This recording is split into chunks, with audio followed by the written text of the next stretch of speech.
The lecture hall smelled like a combination of things that should not mix together. Brindal had taught xenopsychology for 43 cycles, and she still could not get used to the various scents that came from having 23 different species in one room. Her compound eyes scanned the semicircular rows of seats as students settled in for the day's lesson. Some floated in specialized chambers filled with liquid. Others perched on modified seats designed for their unique anatomies. The 7 humans sat scattered throughout the room, their basic bipedal forms requiring nothing more than standard chairs. Brindal's species, the Trilix, resembled what humans called praying mantises, though much larger and with an additional set of manipulator arms. She adjusted her teaching tablet with one delicate claw and began the session.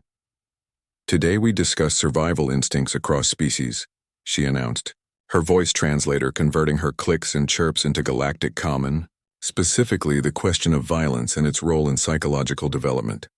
A few students perked up. Violence was always a topic that generated discussion, mostly because it was so rare in civilized space. Iris, a crystalline being whose body refracted light in soft patterns, shifted with a musical chiming sound. Dolvin, who existed in a tank of specialized fluid, created gentle ripples. The insectoid Kren flexed his mandibles in what might have been interest or anxiety. Brindal continued her lecture, discussing how most species developed past physical conflict early in their evolution. Garden worlds with abundant resources and few predators created civilizations built on cooperation rather than competition. She cited examples from a dozen homeworlds where violence had been bred out of populations over millions of years. "This brings me to an exercise," Brindal said, setting down her tablet. "I want you to consider a hypothetical scenario. Imagine a situation where you had no choice but to end another sentient being's life. Not in theory, not in simulation, but in reality. How would that affect your psychology?" The classroom filled with uncomfortable rustling and movement. Several students exchanged glances. A few laughed nervously, the sound coming out as various chirps, hums, and whistles through their translators. "Now," Brindal said, her antennae twitching in what she thought was harmless academic curiosity, "let me ask you directly. Has anyone in this room actually taken a sentient life?" The silence that followed felt heavy. Most students looked at their desks or at each other. The question was absurd, really. These were scholars, scientists, and diplomats in training. They came from peaceful worlds where such things simply did not happen outside of historical records. Then Derek, a human with sun-weathered skin and calloused hands, raised his hand. Brindal's antennae straightened in surprise. Before she could respond, Olivia raised her hand. Then Luis, then Grace, her expression troubled. Robert followed, his jaw tight. Neil adjusted his glasses and lifted his hand as well. 6 hands in the air. 6 humans. 6 admissions. The other species in the room recoiled. Iris's crystalline body flashed with rapid color changes that indicated distress. Dolvin created violent swirls in his tank. Kren actually hissed, his mandibles spreading wide. Brindal stood frozen.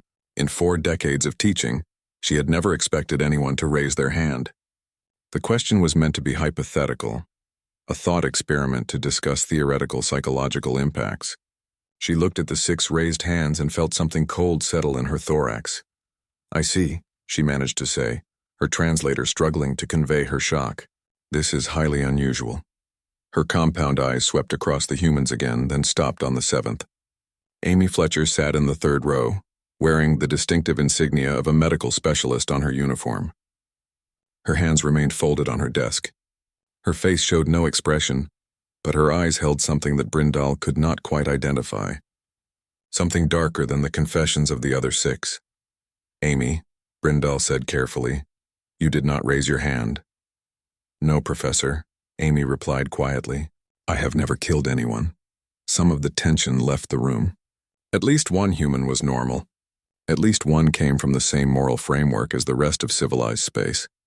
But Derek glanced at Amy with an expression that made Brindal's blood chill. It was not relief. It was something closer to pity. "This is deeply concerning," Iris said, her voice chiming with agitation. "How can we be expected to study alongside individuals who have committed violence?" "I must agree," Dolvin added, his words bubbling through his translator. "This is unprecedented, disturbing." Brindal raised one manipulator arm to calm the rising protests. She had created this situation with her careless question. Now she needed to handle it properly. As an educator, she could not simply dismiss this revelation. As a psychologist, she needed to understand it. Perhaps, she said slowly, we should explore this further. Understanding different species requires confronting uncomfortable truths. The humans who raised their hands, would you be willing to explain your circumstances? The 6 humans looked at each other. It was Grace who spoke first, her voice steady despite the tremor in her hands. We are not monsters, Professor, but we come from Earth, and Earth is not like your worlds. Violence is not theoretical for us, Robert added. It is not something that happened millions of years ago in our evolution. It is present. It is real. Brindle felt her antennae droop. She had studied human history, of course. She knew about their wars, their conflicts, their bloody past, but knowing it academically and facing 6 individuals who had personally participated in violence were vastly different things. Very well, she said, trying to keep her voice steady. Who would like to share first? Derek raised his hand again. The other students shifted away from him slightly, creating a subtle but noticeable distance. Even the other humans seemed to brace themselves. I will, Derek said. My story is probably the simplest. Brindle gestured for him to continue. The room fell silent except for the various breathing, humming, and filtering sounds of its diverse occupants. Derek stood, not because he needed to, but perhaps because the weight of what he was about to share required it. His eyes swept across the room, taking in the fear and judgment on alien faces. I was 19 years old, he began. I worked as a wilderness guide in the mountain regions of North America. It was supposed to be a peaceful job, taking families hiking, teaching them about nature, keeping them safe. He paused, his jaw working as he found the words. One afternoon I was leading a family, parents and their 2 children, a 6-year-old girl and a 9-year-old boy. We were on a trail I had walked hundreds of times. I knew every rock, every turn. The students leaned in despite their fear. Even Yiris had stopped flashing with distress colors. A mountain lion had been following us. I did not notice until it was too late. These animals, they are ambush predators. They watch, they wait. They choose the weakest target. Grace closed her eyes. She knew where this was going. It went for the little girl, Derek said, his voice dropping lower. One moment she was walking beside her mother. The next, 100 kilograms of muscle and claws and teeth had her by the backpack. She screamed. Her brother screamed. The parents froze. Brindle's translator barely kept up with the human terms. Mountain lion, predator, ambush. These were concepts most species only knew from history files. I had 3 seconds to make a decision. Derek continued. I carried a knife. All wilderness guides do. It is a tool, meant for cutting rope, preparing kindling, small tasks. But it has another purpose, the same purpose it had when my ancestors first shaped sharp stones. He looked down at his hands. I killed the mountain lion. I had to get close, too close. It tore my arm open before I got the knife into its neck. But I killed it and the girl lived. She had bruises and scratches, but she lived. The room remained silent. Self-defense, Neil said quietly. Protection of another. Most species would understand that, would they? Derek asked, looking at the alien students. Because I see how you are all looking at me now. Brindle struggled to process this. A creature attacking in what should have been a safe environment. A young of the species in danger. Derek had done what any protector would do. But the fact that such situations existed on Earth, that they were common enough to be unremarkable, that chilled her. Thank you for sharing, she said carefully. Does anyone else wish to speak? Olivia stood. Her posture was military straight, her expression hard. I will go next, she said. But I warn you, my story is not about animals. Olivia's accent carried the musical lilt of Brazilian Portuguese even through Galactic Common. She stood with the bearing of someone who had learned discipline through necessity, rather than choice.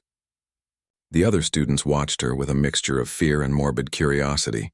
If Derek's story about an animal attack had disturbed them, what would a story about killing another human being do?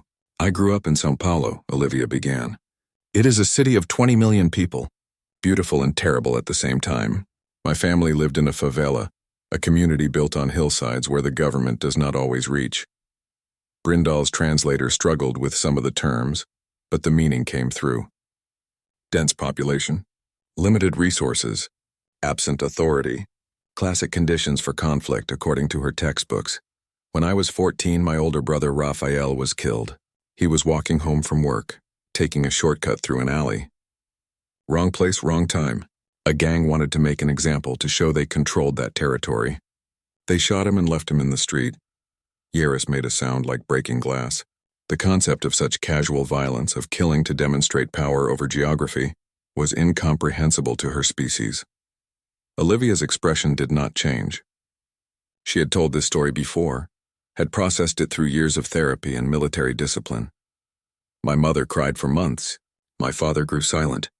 I grew angry. For 2 years, I watched the same gang control our neighborhood. They extorted money from shop owners. They recruited children. They killed anyone who resisted. The police would not come, or if they did, they had been paid to look the other way. Why did your government allow this?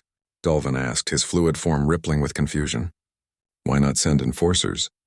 Establish order? Because Earth is not orderly, Olivia replied. We have governments, yes. Laws, yes. But we also have corruption, poverty, and more people than resources. Order breaks down in the cracks between what should be and what is. She paused, her hands clenching and unclenching. When I was 16, the gang tried to expand their territory into the next favela over. There was going to be a fight, everyone knew it. The families in both communities, we barricaded ourselves in our homes. We heard gunfire all night, screaming, breaking glass. Luis, another human, nodded slowly. He recognized the scenario. In the morning, the gang had won. They started going door to door, demanding tribute, money, jewelry, anything valuable. When they came to our apartment, my father tried to negotiate. They hit him with a pistol, broke his jaw. My mother screamed, and they hit her too. Olivia's voice remained steady, but her eyes had gone distant. Raphael had hidden a gun before he died. An old revolver, probably from the 1990s. 6 bullets. I found it months after his death, wrapped in cloth under his mattress. I kept it, I cleaned it. I learned how to use it by watching videos on a borrowed tablet. The classroom felt smaller suddenly. Every student imagined this teenage girl, already traumatized by her brother's murder, teaching herself to use a weapon. When the gang members raised their hands to hit my mother a second time, I shot the first one, center mass, just like the videos showed. He fell. His partner turned toward me, raising his own gun. I shot him twice, once in the chest, once in the throat when he did not go down immediately. Kren's mandibles clicked rapidly. His species had not experienced warfare in 12,000 years. This casual description of lethal combat between juveniles was the stuff of horror archives. The third gang member ran. I let him. I had 3 bullets left and 2 parents to protect. When he came back with others an hour later, the community had already called in favors with a rival gang.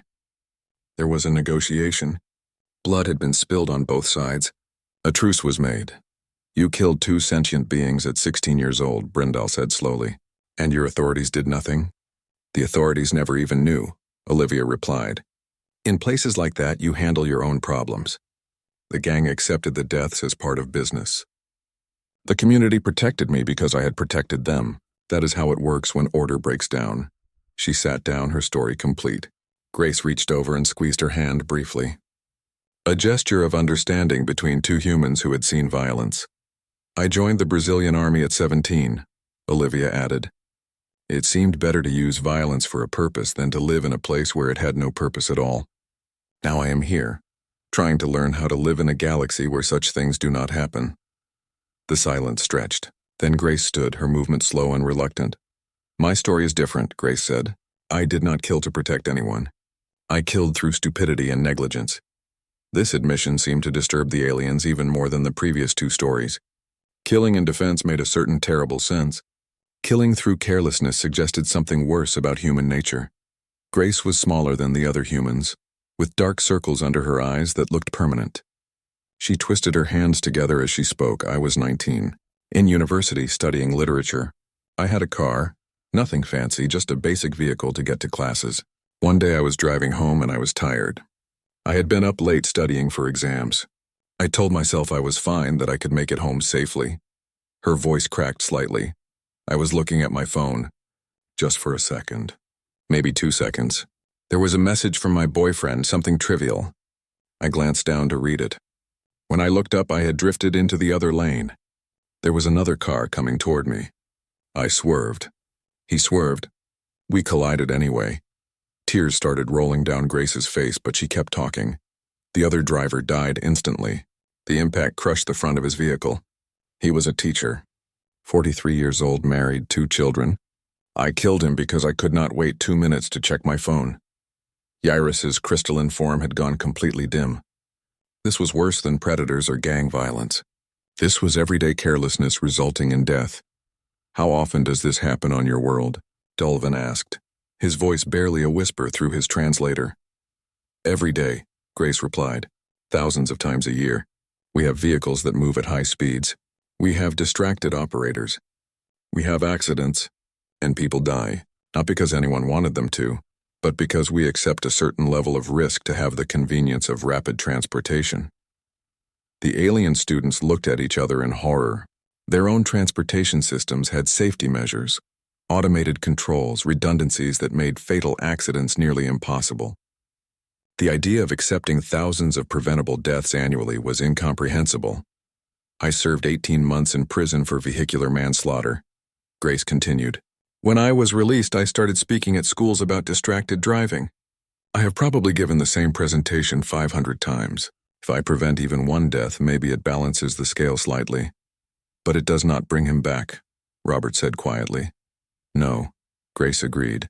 Nothing brings him back. She sat down, covering her face with her hands. Olivia put an arm around her shoulders. Even the non-humans could recognize the gesture of comfort. Brindal's mind raced.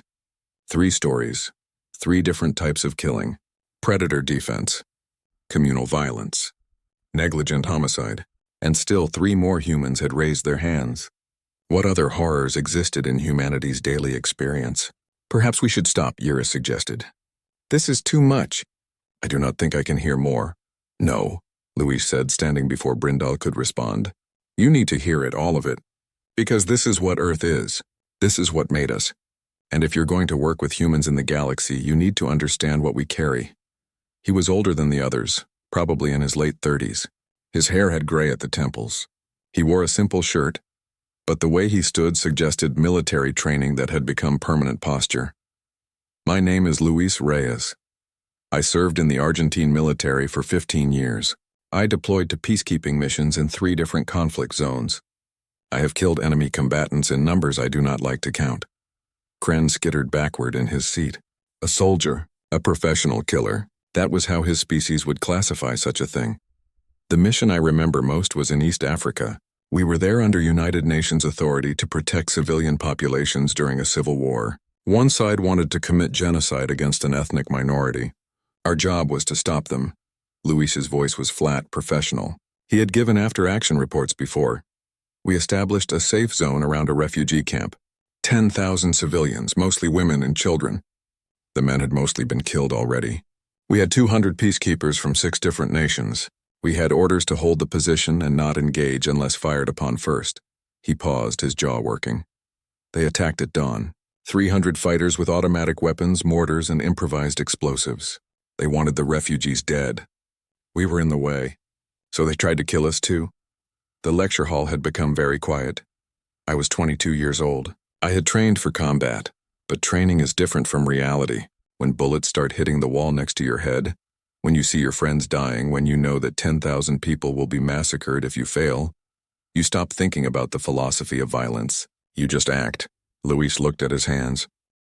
I killed at least 12 people that day. Probably more. It is hard to count in combat. You fire at targets, they go down, you move to the next target. We held the position for 8 hours until reinforcements arrived.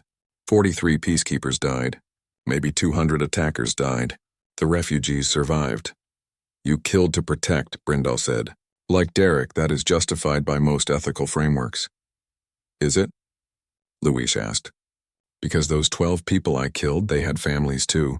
They had been radicalized by propaganda, by poverty, by hatred that was taught to them.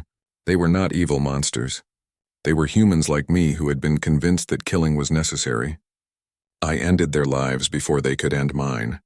That is survival, Professor. But I do not know if it is justice. He sat down heavily. Robert stood next. He looked like he would rather be anywhere else. I am going to make this worse, he said. Because my killing was not even in a war zone. Robert worked his jaw like he was chewing words before spitting them out. He was tall and thin, with the kind of tired eyes that suggested he had seen too much of humanity's worst moments. His hand shook slightly as he gripped the edge of his desk. "I was a social worker in Philadelphia," he began. "My job was to help families in crisis. Domestic violence, child abuse, neglect. I would visit homes, assess situations, try to connect people with resources. It was depressing work, but someone had to do it." The alien student seemed confused. This did not sound like a story that would lead to killing. One evening, I responded to a call with 2 police officers. A neighbor had reported screaming and loud crashes from an apartment. This was routine, unfortunately. We did these calls several times a week. Robert's voice dropped lower. When we arrived, the door was partially open. We could hear a woman crying. The officers went in first, and I followed. Standard procedure.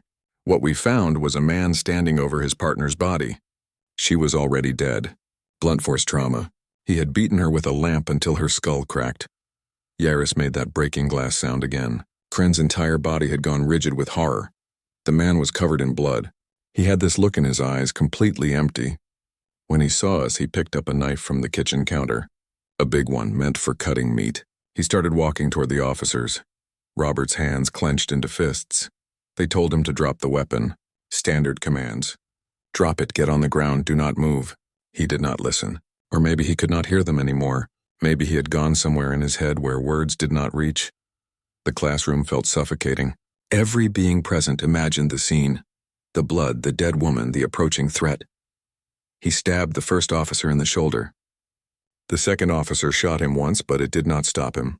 Humans can keep moving even with bullets in them if the adrenaline is high enough. He turned on me. I had no weapon. I had never needed one before.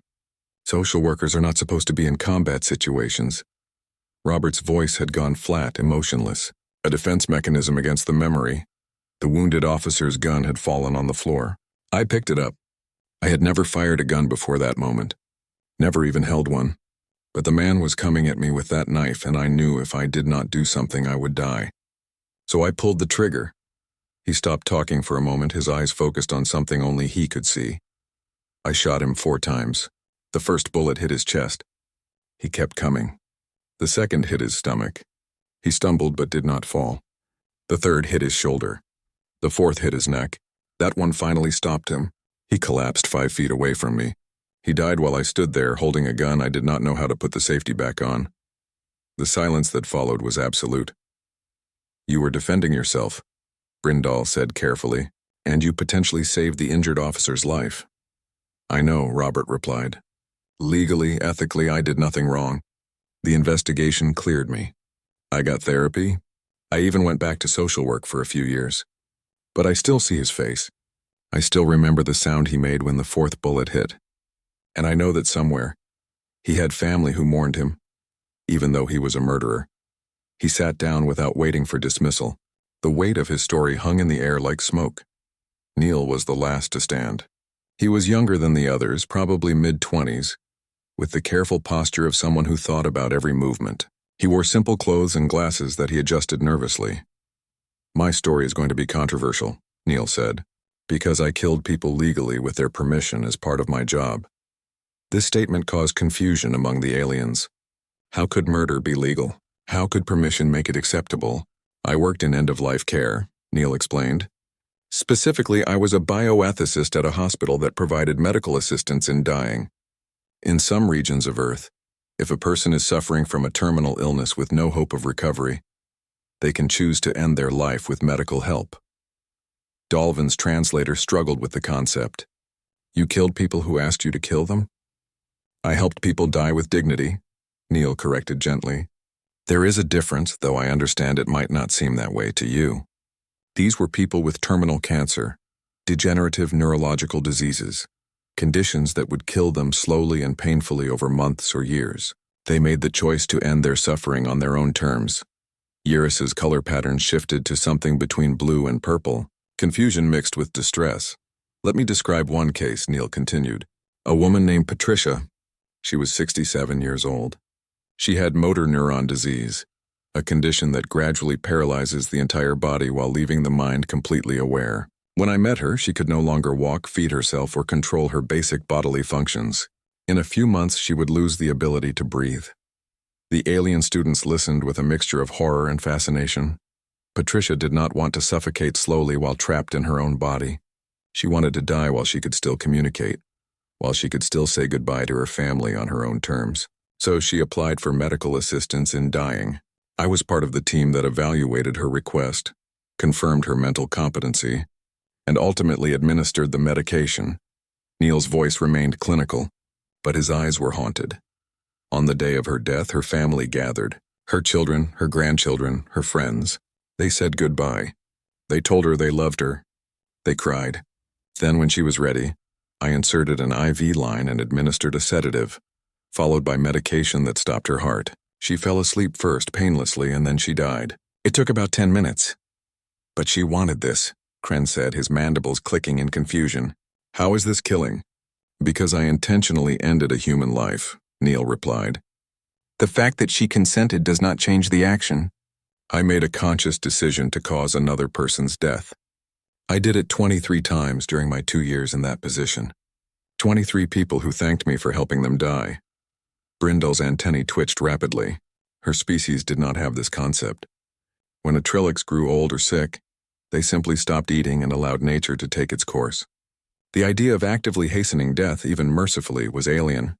Some humans believe what I did was murder, Neil added. Some believe it was compassion.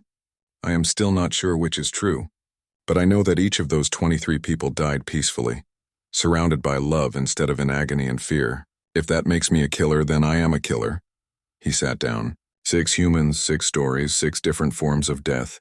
The alien students looked at each other, their various expressions of shock and confusion creating a symphony of disturbed reactions. Brindle tried to process everything she had heard. Predator attacks, gang violence, traffic accidents, warfare, domestic violence, euthanasia. These were not aberrations in human society. These were aspects of ordinary human existence. Every one of these students had encountered lethal violence before reaching adulthood or early in their professional careers. I need a moment, Yiris said, her voice chiming with distress. This is too much. I cannot process this. Several other students murmured agreement. Dolvin had created a small whirlpool in his tank, a sign of severe agitation. Kren had moved his seat as far from the humans as the room layout allowed. Let us take a break, Brindle announced. 20 minutes.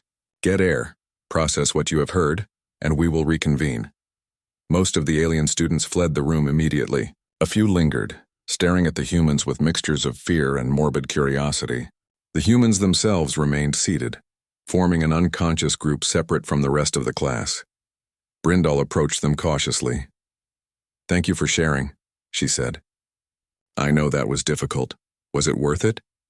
Olivia asked. Do they understand us better now, or do they just fear us more? I do not know yet, Brindle admitted. But understanding must start with truth, even uncomfortable truth. Her eyes drifted to Amy, the only human who had not raised her hand. The medic sat quietly, her expression unreadable. She had listened to every story without reaction, without judgment, without any visible emotion at all. Amy, Brindle said softly, you have been very quiet. I have been listening, Professor. You did not raise your hand. You said you have never killed anyone. That is correct. But you look troubled, more troubled than those who shared their stories. Amy met Brindle's compound eyes. In that moment, the professor saw something that made her mandibles tremble. Pain. Deep, scarring pain that had no outlet.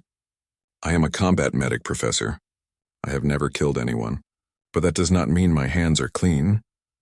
Before Brindle could ask what she meant, the other students began filtering back into the room. The break was over. Whatever revelation Amy carried would have to wait.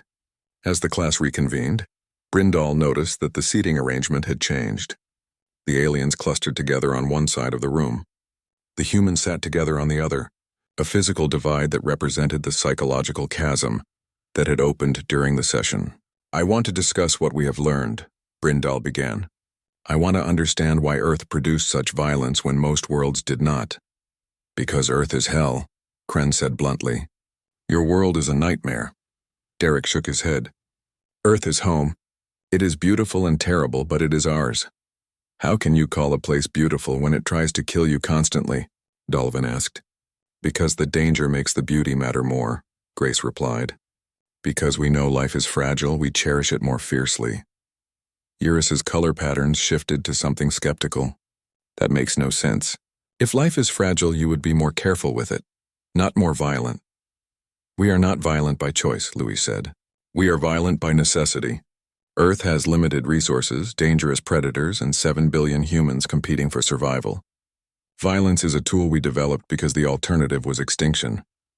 Brindal held up a manipulator arm. Let me provide some context. Most species in the galactic community evolved on what we call garden worlds. Low gravity, abundant resources, few predators, stable climates. Competition was minimal. Cooperation was more advantageous than conflict. She activated a holographic display showing various homeworlds. Each one was lush, temperate, and safe-looking. Earth is classified as a death world. High gravity, extreme climate variation, aggressive megafauna, resource scarcity, and countless microorganisms capable of killing you. Humans evolved in constant competition with other species and with each other. Your psychology reflects that. So we are broken because our world broke us, Robert said quietly. No, Brindal replied. You are adapted. Perfectly adapted to survive in conditions that would kill most species in the galaxy. But that adaptation comes with costs. She looked at the divided classroom, the fear on alien faces, the defensive postures of the humans. This is the challenge of interspecies cooperation. We are not just different cultures or different biologies. We are different survival strategies shaped by different worlds. What seems monstrous to you, she gestured to the aliens, is normal to them. She gestured to the humans. Then maybe we should not mix, Kren suggested. Maybe humans should be kept separate. The room went silent. It was Amy who finally spoke, her voice cutting through the tension like a surgical blade. Is that what you really want? To divide the galaxy into safe species and dangerous species? Because I promise you, threats exist that do not care about your garden world sensibilities. And when those threats come, you will want humans standing beside you. Amy's words hung in the air like a challenge. The other humans looked at her with something approaching surprise. She had been so quiet throughout the entire session, and now she spoke with an authority that commanded attention. Kren's mandibles clicked defensively. What threats? The galaxy has been at peace for 3,000 years. We have no wars, no conflict beyond minor disputes settled by meditation and counsel. Because you have been lucky, Amy replied. Because you have not encountered anything that wanted to destroy you badly enough. But space is vast and peace is a temporary condition. Ask any human historian. Brindal studied Amy carefully. There was something in her tone, something hard and brittle. The other humans had shared their violence openly, processing their trauma through confession. Amy had shared nothing, yet she seemed to carry the heaviest burden. You said you have never killed anyone, Brindal said slowly. But Kren asked earlier why you looked the most haunted. Would you explain that? Amy was quiet for a long moment. The classroom waited. Even the hostile alien students seemed curious now, drawn in by the mystery of this human who claimed innocence yet radiated pain. I joined the military at 18, Amy finally said. I wanted to help people. I did not want to carry a rifle or learn to kill. I wanted to save lives. So I trained as a combat medic. She stood, not with the aggressive posture of a soldier, but with the exhausted stance of someone who had carried too much for too long. A combat medic's job is simple. When people get hurt, you fix them. Gunshot wounds, shrapnel injuries, burns, traumatic amputations. You stabilize them. You keep them alive until they can reach a hospital. That is the theory. Her voice was clinical, detached. A shield against the memories. The reality is different. The reality is that in combat, resources are limited. You cannot save everyone. You do not have enough blood, enough morphine, enough surgical supplies, enough time. So you have to choose. Eurus's crystalline form began to dim. She was starting to understand where this was going. The system is called triage, Amy continued. It means sorting. You assess casualties and assign them categories. Red tag means immediate care. They will die without intervention but can be saved. Yellow tag means delayed care. They are stable enough to wait. Green tag means minor injuries, they can walk and treat themselves. Black tag means expectant. Expectant? Sullivan asked. It means they are going to die no matter what you do, Amy said flatly. So you do not waste resources trying to save them. You move on to someone you can save. The classroom recoiled. This was worse than the combat stories, worse than the violence. This was cold calculation applied to life and death. I did 3 deployments, Amy said. Afghanistan, Syria, and a peacekeeping mission in Central Africa. 7 years of carrying a medical bag and making decisions about who deserves my supplies and who does not. She pulled up her sleeve, revealing a series of small scars on her forearm. These are from a mortar attack in Kandahar. 15 casualties in the space of 30 seconds. I had supplies for maybe 8 people if I was conservative. I had to decide right there who got treatment and who got left to die. Her voice cracked slightly, the clinical detachment failing. There was a local translator. Good man, worked with us for months. He had 4 kids. The explosion tore his abdomen open. I could see his intestines. He was conscious, begging me for help. But I had assessed his injuries. Even with immediate surgery, his survival chance was maybe 20%. I had other casualties with better odds. Amy's hands trembled. So I gave him morphine for the pain and moved on. I put a black tag on him. I spent my supplies on other people. I heard him calling my name for 20 minutes before he died. I held the hand of the soldier next to him while listening to him beg for help I would not give. The room was completely silent. Even Kren had stopped his hostile clicking. That is what I do, Amy said. I decide who lives. Not by killing, but by choosing who I save. Every person I treat means someone else does not get treated. Every bandage I use, every unit of blood I give, every minute I spend on one patient is a minute someone else spends dying. Brindal felt her entire body go cold. This was worse than violence. This was the weight of playing God without the power to actually save everyone. How many? Eurus asked quietly. How many did you not save? I stopped counting after 50, Amy replied. That was in my first deployment. By the end, I do not know. Hundreds, maybe. People who might have lived if I had made different choices. People who died while I was busy saving someone else. Grace was crying openly now. Even the other humans who had shared their stories of killing looked disturbed. The worst part, Amy continued, is that I was good at it. I learned to assess injuries in seconds. I learned to calculate survival odds like a machine. I learned to ignore the personal, the human part, and just process casualties like they were math problems. Red tag, yellow tag, black tag. Save this one, let that one die. Next patient, next decision, next scar on my conscience. She sat back down, her energy draining away. So no, I have never killed anyone, but I have decided that hundreds of people were not worth saving. I have watched them die while I had the skills to help them, but not the resources. I have held their hands and lied to them, told them they would be okay when I knew they had minutes left. That is my violence. That is what I carry. The silence that followed was absolute and suffocating. Brindal realized that Amy was right. This was worse than the other stories. The others had killed quickly in moments of crisis. Amy had spent years making the choice repeatedly, methodically, watching the consequences of her decisions die slowly. You said you only ever saved lives, Kren said, his hostility gone, replaced by something like horror. But you chose who to save. That is the same as choosing who dies. Yes, Amy agreed, and that is why I came to the academy. Because your civilizations have resources that we do not. Your medicine can save people we would have to black tag. Maybe if I learn from you, I can go back to Earth and make fewer of those choices. Maybe the next medic will not have to carry what I carry. The pairings continued. Brindal deliberately mixed those who would challenge each other, who would have to confront their assumptions through direct interaction. For the rest of this semester, your grade depends on collaboration. You will each produce a joint project exploring how your species handles conflict, trauma, and cooperation. I want you to find common ground and learn from your differences. What if we cannot work together? Kren asked. Then you fail, Brindal said simply. But I do not think you will fail. This morning was hard, but you all stayed. You listened. You tried to understand even when it was uncomfortable. That is the foundation of cooperation. The class broke into pairs. The humans and aliens approached each other cautiously, like animals testing whether the other would attack. But they did approach. That was progress. Brindal watched Eurus and Amy find seats together, the crystalline being and the wounded medic, both healers from radically different worlds. I do not understand triage, Eurus said softly. The concept is horrifying to me, but I want to understand why you had to use it. And I want to learn how your medicine works, Amy replied. How you managed to save everyone. What technology or techniques let you avoid the choices I had to make? Perhaps we can help each other, Eurus suggested. I would like that. Across the room, Kren and Derek were having a more awkward conversation. Kren kept a careful distance, his body language defensive. Your world sounds like nightmare, Kren said bluntly. It can be, Derek agreed. But it is also beautiful. The mountains where I worked, they were dangerous but magnificent. The risk was part of what made them special. Would you like to see pictures? He pulled up images on his datapad. Towering peaks, deep forests, rushing rivers.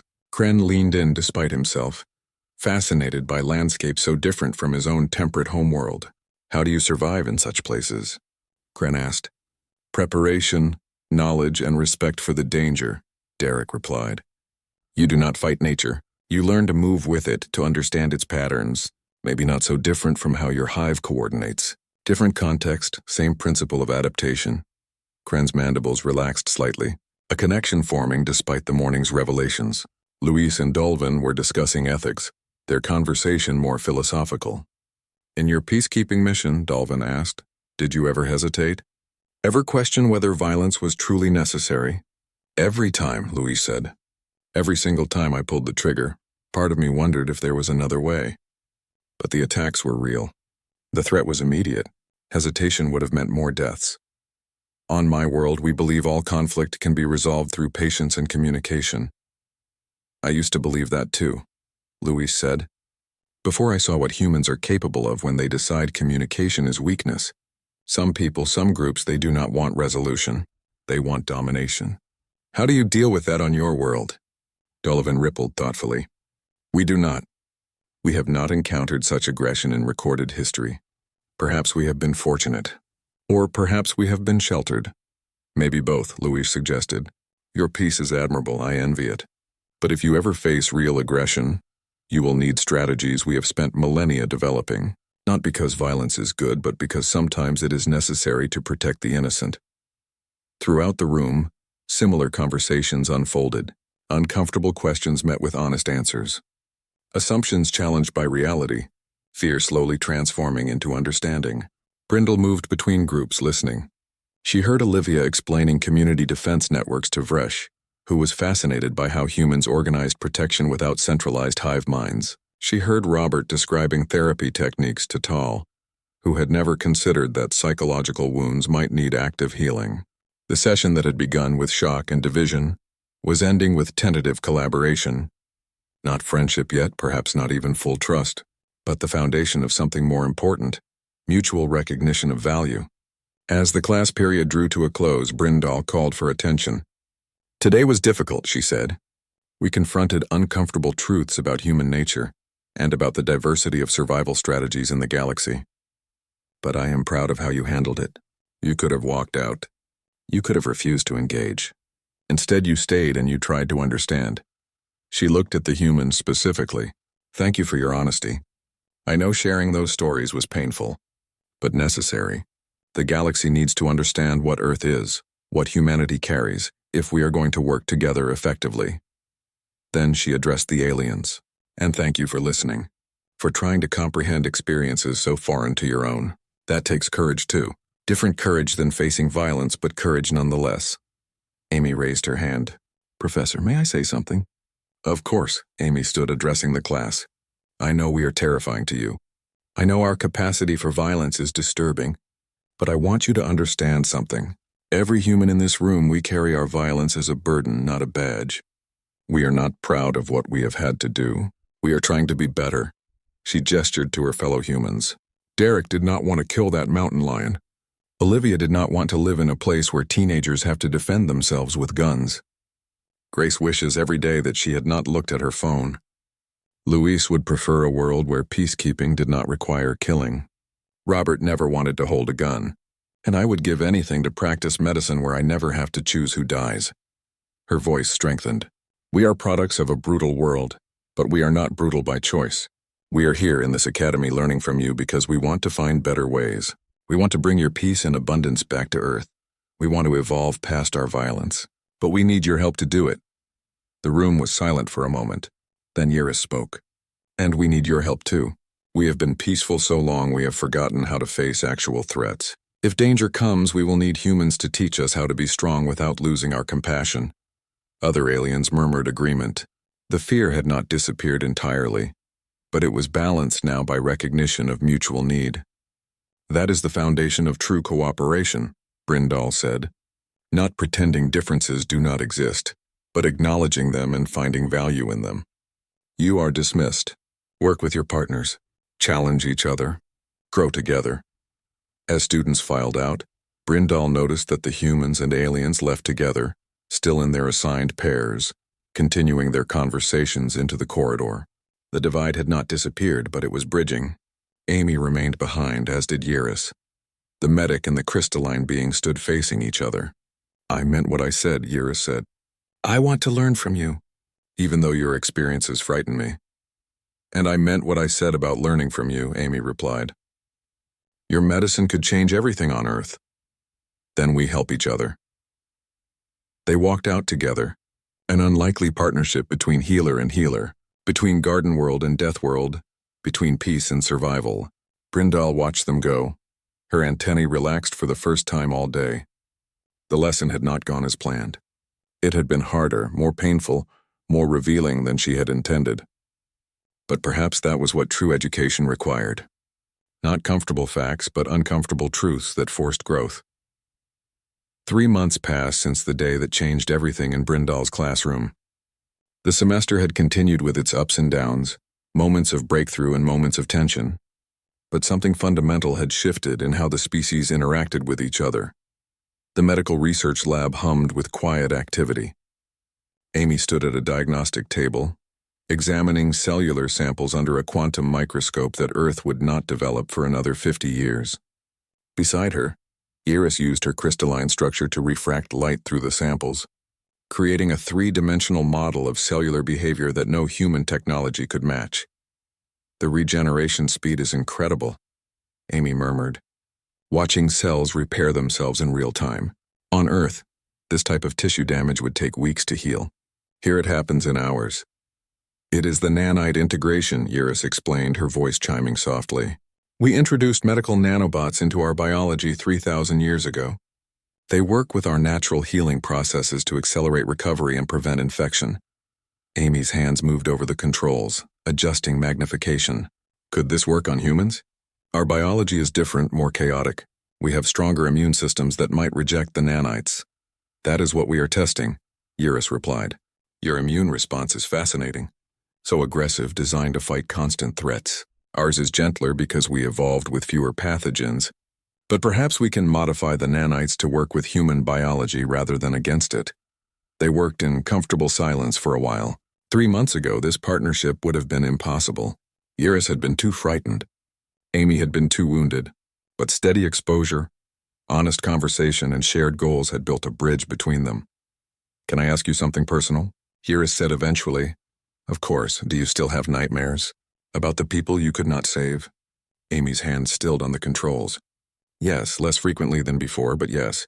Some wounds do not fully heal. They just become bearable. You do help, Amy said. This research, learning techniques that could save people I would have had to black tag before, it gives me hope. Maybe I cannot change the past, but I can change the future. Across the station, in an environmental simulation lab, Derek and Kren navigated a holographic recreation of a dense jungle. The temperature was oppressive, the humidity thick enough to feel. Simulated predators lurked in the undergrowth. Your world is miserable, Kren complained, his exoskeleton already beating with moisture. How do you function in this? You adapt, Derek said, moving smoothly through the terrain. Watch where you step. See that plant with the red leaves? Poisonous. That vine with the thorns? It will inject a neurotoxin. That puddle? Probably full of parasites. You learn to read the environment. Kren followed carefully, his earlier hostility long since transformed into grudging respect. My world is temperate, stable. We have dangerous areas, but nothing like this. How did humans survive long enough to develop civilization? Stubbornness, Derek said with a slight smile. And cooperation. Alone, a human in the jungle dies quickly. Together, we could hunt, build shelter, defend each other from predators. Social bonds were survival tools before they were emotional connections. A holographic predator lunged from the trees. Kren hissed and stumbled backward. Derek moved smoothly, using a simulated tool to drive the creature away. Your reaction time is incredible, Kren admitted. I did not even see it until it was already moving. Because I grew up expecting threats, Derek explained. Your brain developed to solve social puzzles and coordinate with your hive. Mine developed to detect danger and respond instantly, different adaptations for different worlds. They continued through the simulation. By the end, Kren had learned to spot 3 different types of threats and successfully navigated a river crossing without falling prey to simulated aquatic predators. I understand better now, Kren said as they exited the simulation. Why humans seem paranoid?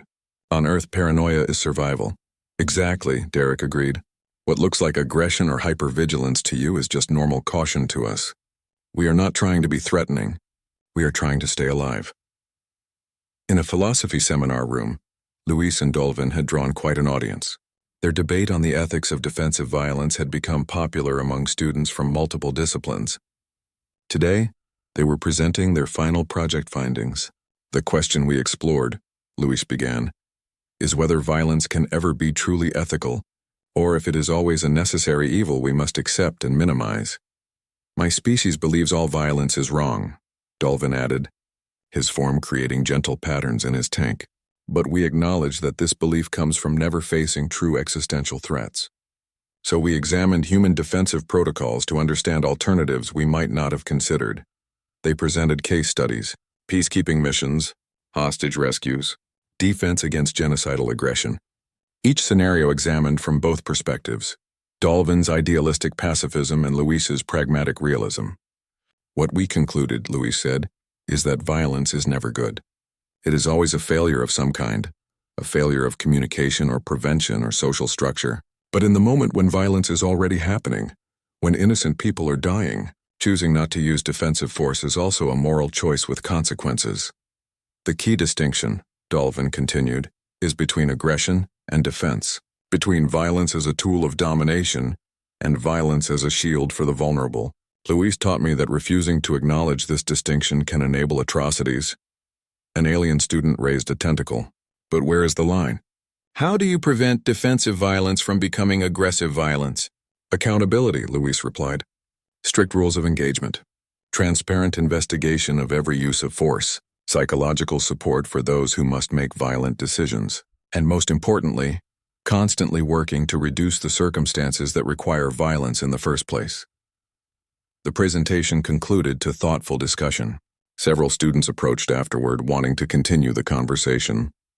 The topic that had seemed so clear-cut at the semester's beginning now revealed layers of complexity that demanded ongoing examination. In another part of the station, the semester's final presentations continued. Olivia and Vresh presented on community security systems.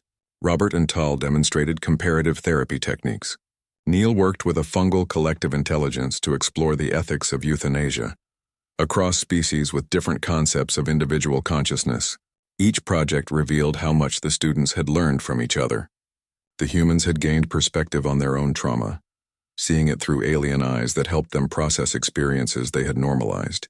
The aliens had gained understanding of conflict, scarcity, and moral complexity that their peaceful worlds had never required them to consider. As evening approached, the students gathered for a final class session. Brindal looked out at faces that had changed over the semester.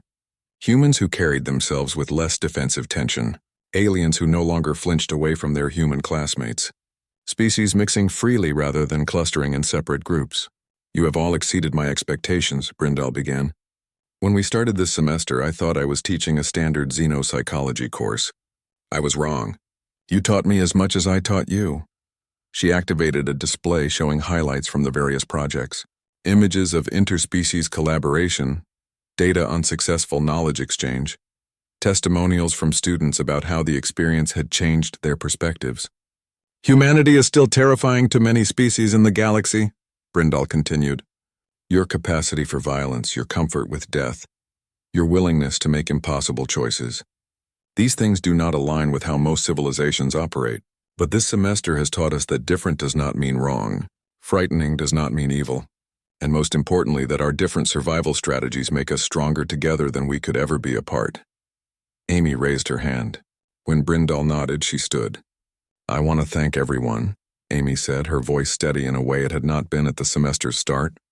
Especially Yiris, who had every reason to be afraid of me, but chose to work with me anyway. The research we have done together, the medical techniques I have learned, They are going to save lives on Earth. Real lives.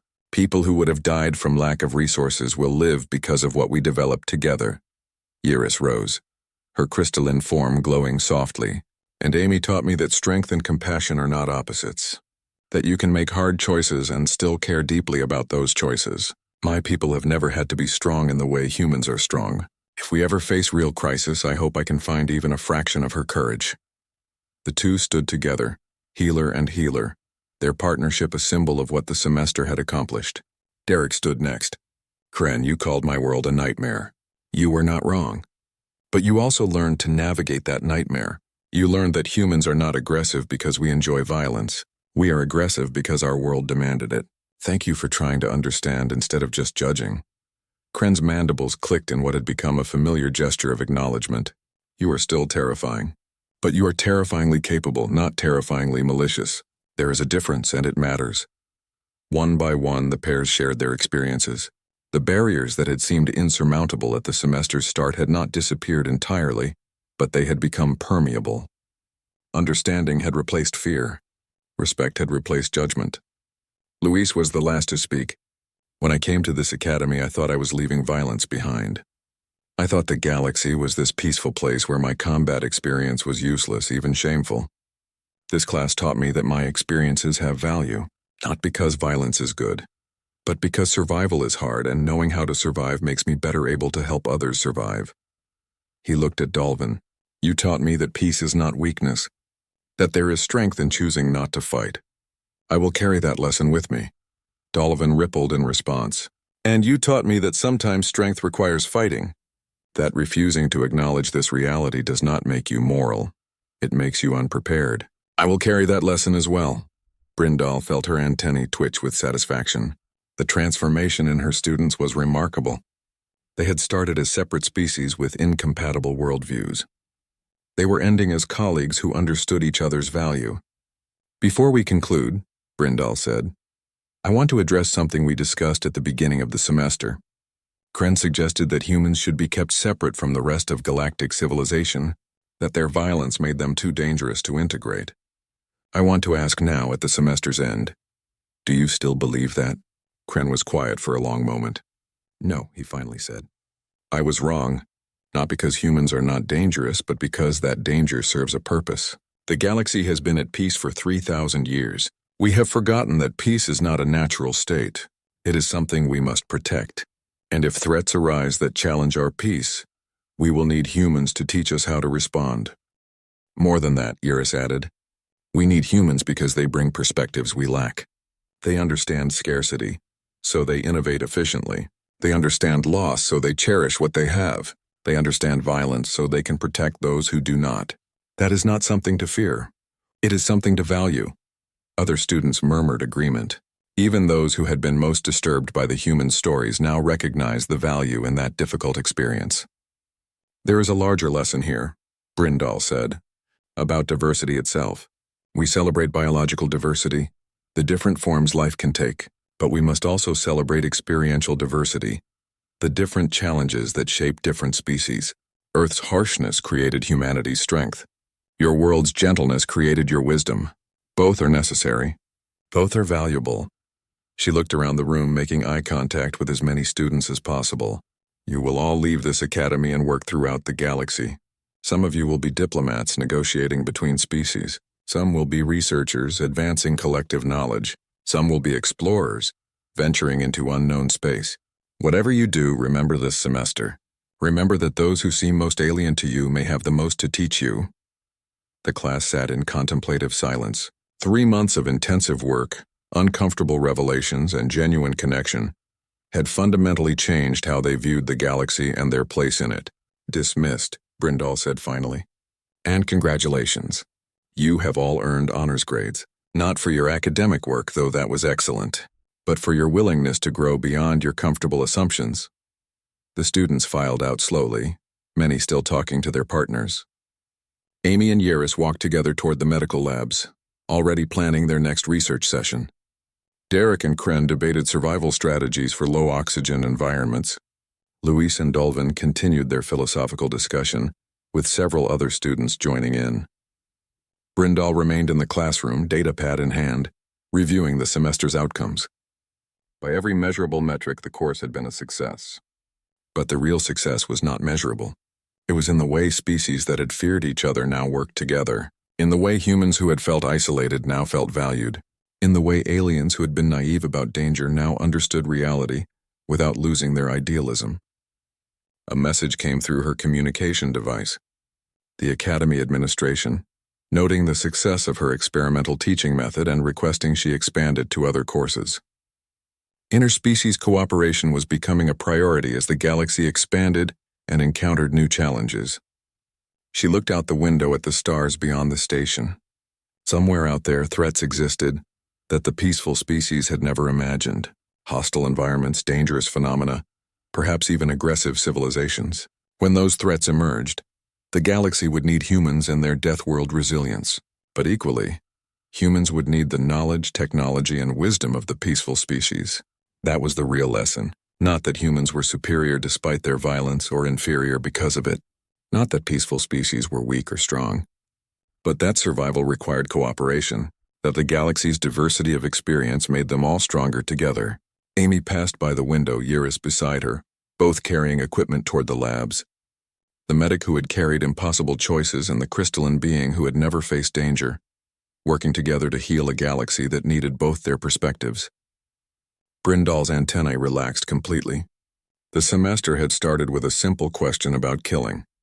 It had ended with a complex answer about living, about how trauma could be transformed into strength, about how fear could become respect, about how beings from radically different worlds could find common ground in their shared commitment to survival, growth, and mutual support. The galaxy was vast. The challenges ahead were unknown. But watching her students walk away as colleagues rather than strangers, Brindal felt confident that whatever came next, they would face it together. Deathworlders and garden worlders, warriors and pacifists, those who had killed and those who had never imagined killing, all necessary, all valuable, all part of a greater whole that was stronger than any of them alone. The stars shone beyond the window full of promise and peril, and the galaxy's diverse children walked forward together to meet them.